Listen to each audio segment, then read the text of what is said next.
గౌరవ సహచర మంత్రివర్యులు పొంగులేటి శ్రీనివాసరెడ్డి గారికి, పొన్నం ప్రభాకర్ గారికి, అలాగే సురేఖక్క గారికి, వాకిటి శ్రీహరి గారికి, బలరాం నాయక్ గారికి, మీడియా మిత్రులందరికీ నమస్కారం. మీకు సమాచారం కావాలి కదా, హాట్ కేటీఆర్ మాట్లాడిన దాని మీద మీకు సమాచారం కావాలా, క్రిషాంక్ పెట్టిన సోషల్ మీడియా సమాచారం కావాలా. ఇప్పుడు ఎవరు ఏది మాట్లాడితే అది కరెక్ట్ అనుకుంటే అది పొరపాటు, నాలుకకు నరలేని కదా. ఒకటి, మీ ద్వారా ప్రెస్ మీట్లో వచ్చిన దానికి, నిన్న ఈరోజు వచ్చిన దానికి మీ ద్వారా ప్రజలకు వెళ్ళాలని చెప్తా ఉన్నా. భారత రాజ్యాంగం ప్రకారం చట్టసభలు, పార్లమెంటు, శాసనసభ అంటే చట్టాలు చేసేటువంటి శాసనసభలు, రెండవది న్యాయ వ్యవస్థ, మూడవది ఎగ్జిక్యూటివ్ బాడీ, కార్యనిర్వాహక వ్యవస్థ. రాజ్యాంగం ప్రకారం కార్యనిర్వాహక ఎగ్జిక్యూటివ్ బాడీ హెడ్ ఎవరు రాష్ట్రంలో? ఎగ్జిక్యూటివ్ హెడ్ ముఖ్యమంత్రి. సంబంధిత శాఖలకు మంత్రులు ఎగ్జిక్యూటివ్ హెడ్స్, వాళ్ళ కింద పనిచేసిన సెక్రటరీస్, వాళ్ళకి సపోర్టింగ్ స్టాఫ్. రైట్. ఇక్కడ ఒక అంశం చెప్తా మీకు. గత ప్రభుత్వ హయాంలో ఈ యొక్క లిక్కర్ బాటిల్స్ పైన ఉండేటువంటి క్యాప్ అనేటువంటి హోలోగ్రామ్స్ ఏవైతే ఉంటాయో అది 2013లో, అంటే 21 ఆగస్టు 2013లో ఒక కంపెనీకి ఆ హోలోగ్రామ్స్ కాంట్రాక్ట్ ఇచ్చిండ్రు. 2014లో వచ్చినటువంటి టీఆర్ఎస్ ప్రభుత్వం 1వ తారీఖు జూలై 2014 నుంచి 2019 వరకు అదే కంపెనీకి అగ్రిమెంట్ చేసి కంటిన్యూ చేసిండ్రు. 2019లో అగ్రిమెంట్ టర్మ్ అయిపోయింది. ఆ తదనంతరం అంటే 2019 నుంచి 2023 ఈ ప్రభుత్వం వచ్చే నాటికి నామినేషన్ పైన ప్రతి సంవత్సరం ఎక్స్టెన్షన్ ఇచ్చుకుంటూ పోయిన టెండర్ పిలవకుండా. ఎప్పుడైతే నా దృష్టికి, నేను మంత్రి అయిన తర్వాత నా దృష్టికి రాగానే 2 మాసాలకే అధికారుల సమీక్షలో స్పష్టంగా చెప్పిన నామినేషన్ ఎట్లా ఇస్తారు, అసలు వాళ్ళు ఎట్లా ఇచ్చిండ్రు, బుద్ధి ఉందా లేదా, 5 సంవత్సరాల పాటు నామినేషన్ ఇస్తారా, సంవత్సరానికి 40 కోట్ల రూపాయల కాంట్రాక్ట్, అది నామినేట్లు ఇస్తారు, ఎందుకు టెండర్ పిలవలేదు? సో కాబట్టి ఇమ్మీడియట్గా దానిపైన చర్యలు తీసుకోమని 2 సమీక్షలు చెప్పడం జరిగింది. సమీక్షల్లో చెప్పిన తర్వాత కూడా స్పందన లేని సందర్భంలో నేను మళ్ళీ రైటింగ్లో 13వ తారీఖు ఆగస్టు 2024, అంటే కరెక్ట్గా 1 సంవత్సరం 2 మాసాలు అవుతుంది, లెటర్ పంపించినాం.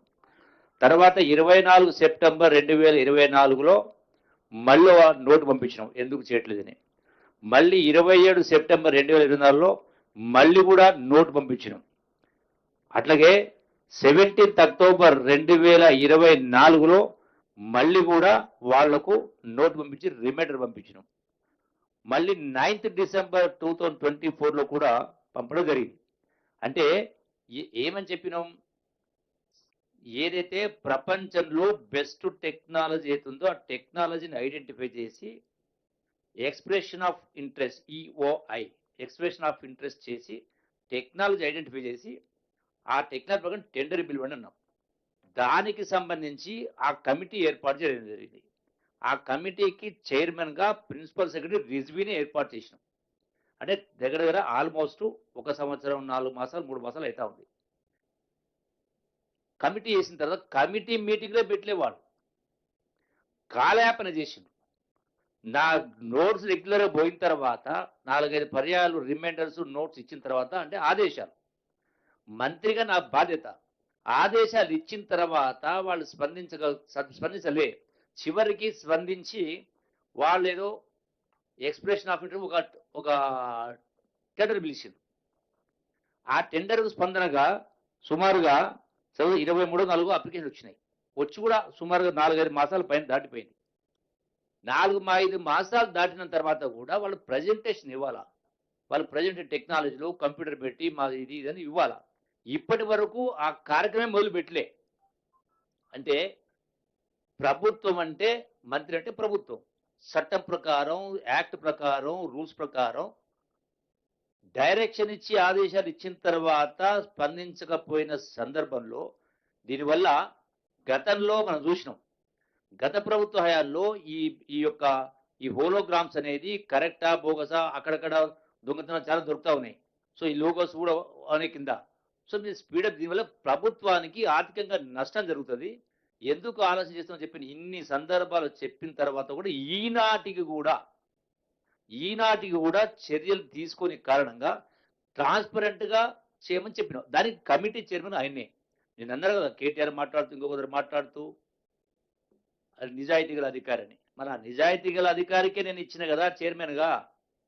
అతను వద్దని చెప్పలేదు గదా! అతనే చేసినా గదా! అతను చేయమంటే అతను ఫైల్ పంపించి మళ్ళీ వేరే ఫైల్ పంపిస్తే నువ్వే ఉండాలనయ్య బాబు. కమిటీ చైర్మన్ నువ్వే ఉండాలని చెప్పి అతనికి ఆ విధంగా ఇచ్చిన తర్వాత చేయలే.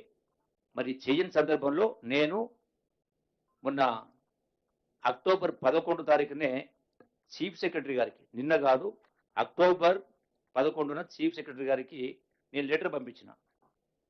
సారీ 11థ్ అక్టోబర్. 11థ్ అక్టోబర్ చీఫ్ సెక్రటరీ గారికి లెటర్ పంపించినాం. దీంతో పాటుగా ఇదొక అంశం. అంటే విధులు నిర్వర్తించకపోవడము, నిర్లక్ష్యం చేయడము, అంటే ప్రభుత్వ విధి నిర్వహణకు అడ్డంకులు కల్పించే కార్యక్రమం. దీనిలో ఇది ఇదొక అంశం. రెండవది ఇంకొక అంశం కూడా సెకండ్ ఇష్యూ కూడా ఏంటంటే తర్వాత డిస్టిలరీకి సంబంధించి కూడా ప్రభుత్వం అంటే మంత్రికి రూల్స్ ప్రకారం చట్టం ప్రకారం అధికారం. వాటికి సంబంధించి ఆ విధంగా డిస్టిలరీ ఫ్యాక్టరీ వచ్చినప్పుడు ఉద్యోగాలు వస్తాయి. తద్వారా ఆదాయం వస్తది. ఇవన్నీ కూడా జరిగినప్పుడు మరి ఎందుకు మీరు లేట్ చేస్తా ఉన్నప్పుడు ఆయన ఏం చేసిండు కేసీఆర్ గత ప్రభుత్వంలో కేసీఆర్ క్యాబినెట్‌కి పంపిండు. మీరు కూడా క్యాబినెట్‌కి పంపండి అని దానిపైన అధికారి రాసినప్పుడు ఆ గత ప్రభుత్వంలో కేసీఆర్ ఏం పంపిండో ఫైల్స్ పంపమని అడిగినాం. ఫైల్స్ ఏం రాసిండో ఏం పంపిండో కేసీఆర్ ఎట్లా పంపిండు మరి రూల్స్‌కు వ్యతిరేకంగా ఎట్లా పంపిండు? ఏం చేసిండు? ఎందుకు పంపాల్సి వచ్చింది? అంటే ఆ ఫైల్స్ కూడా రాలే. ఫైల్స్ కూడా పంపలే. ఈ రోజు దాకా పంపనప్పుడు మరి చీఫ్ సెక్రటరీ గారికి పంపడం జరిగింది. దానికి చీఫ్ సెక్రటరీ గారికి నోట్ ఇవ్వడం జరిగింది. అందులో మెన్షన్ చేయడం జరిగింది. మరి దానికి కూడా రియాక్ట్ కాల. అట్లాగే ఇంకా కొన్ని విషయాలలో కూడా రాష్ట్ర ప్రభుత్వానికి డిస్టిలరీ కంపెనీస్ వాళ్ళు అప్లై చేసుకున్నప్పుడు వాళ్ళ యొక్క కంపెనీకి లీజ్ లైన్స్ ఉన్నప్పుడు లీజ్ లైన్స్ ఎక్స్టెండ్ చేస్తారు. లీజ్ లైన్స్ ఎక్స్టెండ్ చేసే రూల్ ఉంది. చెయ్యని కారణంగా ఒక్కటే కంపెనీ ద్వారా నెలకు 23 కోట్ల రూపాయలు 10 మాసాలకు 230 కోట్ల రూపాయలు రాష్ట్ర ప్రభుత్వానికి నష్టం జరిగింది. అంటే చట్టానికి లేకుండా కూడా చట్టంలో లేనివేమో చేసిండ్రు.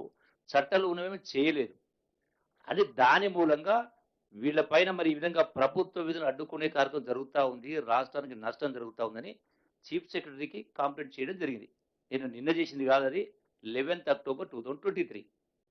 సో దానిపైన వాస్తవంగా దీనిపైన జరిగిందేంటి?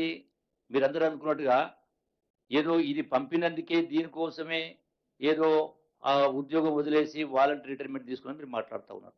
వాస్తవం తెలుసా? అతనికి ఏజీ హాస్పిటల్‌లో నెలకు 10 లక్షల రూపాయలు జీతం ఆఫర్ వచ్చింది. అందుకే ఢిల్లీలో కొన్ని కంపెనీలో అతనికి ప్రైవేట్‌గా ఎక్కువ శాలరీ వస్తని కింద దానికోసమే వాలంటరీ పెట్టుకున్నాడు. ఆ విషయం నాకు తెలీదు. రెండోది ఇది వాస్తవం. మరి ఇది వాస్తవం ఇటువంటి చాలా ఉన్నాయి. ఒకటి కాదు 10, 20 ఉన్నాయి.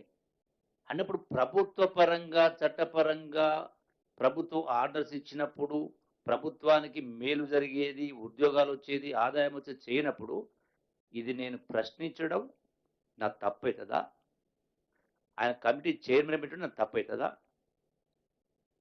ఆయన జనరల్‌గా ఎవరి అవసరాలు వాళ్ళకుంటాయి. సొంత అవసరం కోసం వేరే ఉద్యోగం చూసుకుంటున్నప్పుడు ఆయనకు ప్రైవేట్‌లో పెద్ద జీతం వచ్చే ఉద్యోగం వచ్చింది కాబట్టి ఆయన వాలంటీర్ పెట్టుకున్నాడు. దానికి దీనికి ముడిపెట్టే కార్యక్రమం చేసి ఇయాల కేటీఆర్ మాట్లాడుతూ రకరకాల మాటలు మాట్లాడుతా ఉన్నాడు. ఇది అసలు లిక్కర్ గురించి. అసలు దానికి సంబంధించి సంవత్సరానికి 40 కోట్ల కాంట్రాక్ట్ అది. అసలు ఫైనలే చేయలే. అసలు టెండరే పిలవలే 2 స్టేజ్‌లో. దీనికి రాజకీయ రంగు పులిపేటువంటి కార్యక్రమం చేసి ముఖ్యమంత్రి గారి అల్లుడు పైన ఆరోపణలు, 500 కోట్ల ముడుపులని, కుటుంబం పైన బురదల్లి కార్యక్రమం చేయడం, అట్లాగే మా పిల్లగాని పైన నా కొడుకు కూడా ఏదో కాంట్రాక్ట్ కోసం అని చెప్పని, కొద్దిగా బుద్ధి మతి శుద్ధి ఉందా? కడుపుకు అన్నం తింటున్నాడా? గడ్డి తింటున్నారా? నా చరిత్ర తెలియదా కేటీఆర్ నీకు? తెలియదా? ఆనాడు ఆనాడు తెలంగాణ ఉద్యమంలో సమైక్య రాష్ట్రంలో 3.5 ఏళ్ల మంత్రి పదవులు పెట్టుకొని ఎమ్మెల్యే పదవి రాజీనామా చేసి జైల్లో నుండి పాదయాత్ర చేసినాం. నేను ఓడిపోయిన తర్వాత నీవేమన్నావు కేటీఆర్, నీకు జ్ఞాపకం ఉందా? నేను పదవుల కోసము డబ్బు కోసం ఆశపడేవాడిని అయితే నేను ఓడిపోయిన తర్వాత నాతో ఏమన్నావు కేటీఆర్? అన్నా మాకు బాధ అనిపిస్తుంది మీరు ఓడిపోవడం, మీకు ప్లానింగ్ బోర్డు వైస్ చైర్మన్ బాగుంటుంది, మీరు ఒక్కసారి కేసీఆర్ని అడగండి, క్యాబినెట్ ర్యాంకు పదవి మిగతా నేను చూసుకుంటూ ఉంటే నేనేమన్నా కేటీఆర్ నీకు గుండె మీద చేసుకొని చెప్పియాలా? నేను ఓడిపోయి పదవులు అడిగటోని కాదు. ఇది నేను మాట్లాడేది అబద్ధమా? అంటే మరి అసలు ఈ లిక్కర్ అయినా ఇంకోటైనా, లిక్కర్ దందా అంటేనే కల్వకుంట్ల కుటుంబానికి పేటెంట్ రైట్. కల్వకుంట్ల కుటుంబానికి పేటెంట్ రైట్. ఎందుకంటే బ్రాండ్ వాళ్ళది. బ్రాండ్ అంటేనే కల్వకుంట్ల కుటుంబం. అరే మీరే కాకుండా ఒక ఆడబిడ్డ, మీ సొంత చెల్లెలు ఢిల్లీ దాకా పోయి లిక్కర్ స్కామ్లు ఇరుక్కొని కోట్ల రూపాయలు దోపిడీ జరిగి వ్యవహారం చేస్తే, మరి మీరు బీఆర్ఎస్ పార్టీనే తాకట్టు పెట్టి బీజేపీ కాళ్ళ మీద మోకరిల్లి మీరు చేసిన ప్రయత్నం తెలియదా? మీరు మా గురించి మాట్లాడతారా? దందాల గురించి మాట్లాడతారా? కనీసం మరి ఒకటి కాదు, ఇది ఒకటే కాదు, బడా పారిశ్రామికవేత్తలు రకరకాల. ఇంకొక మాట చెప్పాలంటే, అసలు తెలంగాణ ఉద్యమ సందర్భంలో మీరు ఏముంటిది? కేటీఆర్ అయినా, కేసీఆర్ అయినా, కవిత అయినా, హరీష్ అయినా, ఇంకైనా సంతోష్ అయినా ఏముంటుంది? ₹1,00,000 కారు అమ్ముకున్నారు బిల్లులు కట్టలేక. చూపించాలనా? అవన్నీ వ్యక్తిగతంగా మాట్లాడితే బాగుంటుందని చెప్తలేను కానీ, మరి ఈరోజు మీ పరిస్థితి ఏంది? ఒక్కొక్కరు వేల కోట్ల రూపాయలు పడగలు ఎత్తిండ్రు కదా. మీరు నన్ను, మా ముఖ్యమంత్రి గారిని ఏలు పెట్టి చూపిస్తారా? అట్లా ఆశపడేటట్లు ఉంటే ఈనాటికి నేను 1,000 కోట్లు సంపాదిస్తుండే. నేను రాజశేఖర రెడ్డి క్యాబినెట్లో మంత్రిగా ఉన్నా, రోషే గారి ప్రభుత్వంలో మంత్రిగా ఉన్నా, కిరణ్ కుమార్ రెడ్డి ప్రభుత్వంలో మంత్రిగా ఉన్నా, కేసీఆర్ ప్రభుత్వంలో మంత్రి ఉన్నా, రేవంత్ రెడ్డి ప్రభుత్వం ఉన్నా. ఏ రోజున ఒక ఆరోపణ వచ్చిందా? అరే నా డ్యూటీ నేను చేస్తే చేయకపోతే మీరు తప్పు పట్టాలి. చేస్తున్నప్పుడు ప్రభుత్వ విధులకు అడ్డం కలిగినప్పుడు పై అధికారికి మంత్రిగా నా బాధ్యత కూడా అతనిపై చర్యలు తీసుకోమని రాసినాం. నేను రాసినందుకు ఆయన పోయినట్టుగా ఇంకేదో మీరు మాట్లాడి మా కార్యక్రమం చేస్తే ఇది ఎంతవరకు సమంజసం అవుతుంది? ఎట్లా ఏ లెక్క ప్రకారం కరెక్ట్ అవుతుంది? ఈ రోజున ప్రతి మనిషికి ఆత్మగౌరవం ఉంటుంది. The first preference of mind, I care for my self respect. పోయేటప్పుడు ఏం కట్టుకపోం, వచ్చిన బిడ్డ రాలే. అంటే మీ రాజకీయ పబ్బం కోసం మీరు అడ్డదిడ్డంగా మాట్లాడే కార్యక్రమం చేస్తూ ఇలా మీరు ఎదుర్కొంటున్నారు సిబిఐ కేసులు, ఈడీ కేసులు. అడ్డగోలిగా అమరవీరుల సామెత ఉంది, శవాల మీద పేలాలు ఎరుకున్నట్టుగా అమరవీరుల చావులతో తెలంగాణ వస్తే రాష్ట్రాన్ని తిని దోసిపెట్టి రాష్ట్రాన్ని అప్పులకుప్పగా మార్చి మళ్ళీ మీరు తగుదునమ్మా అంటూ మేము నిజాయితీగా లెక్క ప్రకారం పద్ధతి ప్రకారం చేస్తా ఉంటే మీరు అప్రిషియేట్ చేసేది పోయి అభినందించేది పోయి ఇలా బురదలి మీరు రాజకీయ పబ్బం కోసం ఇలా జూబిలీ హిల్స్ ఎన్నిక వస్తుందని రేపు స్థానిక సంస్థలు ఎన్నికలు వస్తామని రాజకీయంలో లబ్ధి పొందాలని ప్రజలకు ఒక అపోహ సృష్టించాలని ఇలా బట్టగాల్సి మీదేసే కార్యక్రమం చేస్తూ ఉంటే మీరు ఇంకా కలలు కంటా ఉన్నారేమో. మీరు తల కిందులో తపస్సు చేసినా రేపు జరిపే జూబిలీ హిల్స్ ఎన్నికలైనా ఇంకోటైనా మీరు గెలిచే సమస్య కాదు. మళ్ళా మీకు పుట్టగతులు ఉండవు. ఇంకా మీరు ఏదో ఆశ ఇంకా ఆశలు పెట్టుకుంటా ఉన్నారు. మీరు ఇంకా పగటిగలు అంటా ఉన్నారు.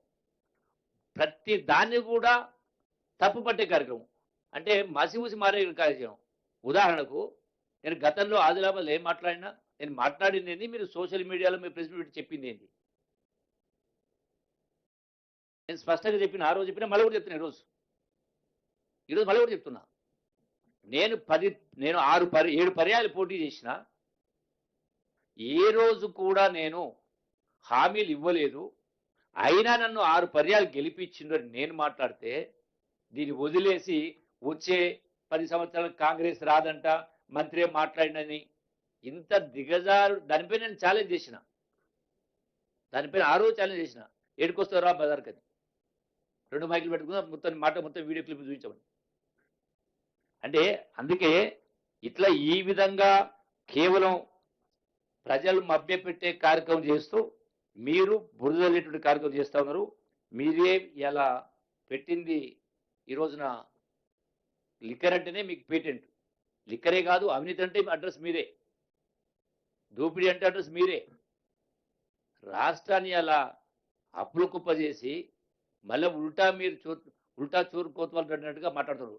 100% వీటిపైన నేను కంపల్సరీగా ఖచ్చితంగా ఈ రోజున డెఫర్మేషన్ కేసు ఫైల్ చేస్తాను. వాడు ఎవడో పెట్టిండు, వాడు ట్విట్టర్ క్రిషాంక్ ఎవడో అంటే ఇంకోటి కానీ ఏమన్నట్టు టిల్ అంటారా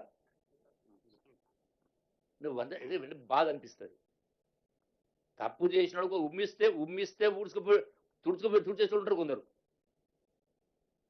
బాధ అనిపిస్తుంది. లెక్క ప్రకారం నిజాయితీగా పనిచేసి చెయ్యని వాళ్ళని పని చేయించాలా. It's my duty, it's a rule, it's a act. దాన్ని ఎవరు వైలేట్ చేసినా డెఫినెట్గా చర్యలు తీసుకోవాలి. మరి వాస్తవం ఇదైతే ఆయన సొంతంగా ఎక్కువ జీతం వస్తుందని చెప్పని ఇతర రంగాలు ఉద్యోగాలు ఢిల్లీలో 2 వచ్చినాయట, హైదరాబాద్లో ఏజీలో కూడా ఆఫర్ తెలిసింది నాకు. దగ్గర 10 లక్షల పైన జీతం ఇస్తున్నారు. దానికోసం ఆయన పోతా ఉంటే వీళ్ళు ఏదో ఇబ్బంది పెడితే ఒక దిక్కు రేవంత్ రెడ్డి అల్లు కోసమని జూపల్లి కొడుకు కోసం చేస్తుంటే పోయినట్టుగా ఇంత దిగజారు రాక ఇంత పనికవరం రాజేస్తుంటే ఇప్పటికైనా కనీసం కొద్దిగా మానవత్వం ఉండాలి, కొద్ది విలువలు ఉండాలి, నిజాయితీ మాట్లాడాలంటే కూడా ధైర్యం ఉండాలి. మీ ద్వారా మేము చెప్పించిన కర్మ మాకు పట్టలే. మా ఇంట వంట లేదు. సిగ్గు శరవండలో మాట్లాడితే చెప్పాలంటే 100 ఉన్నాయి.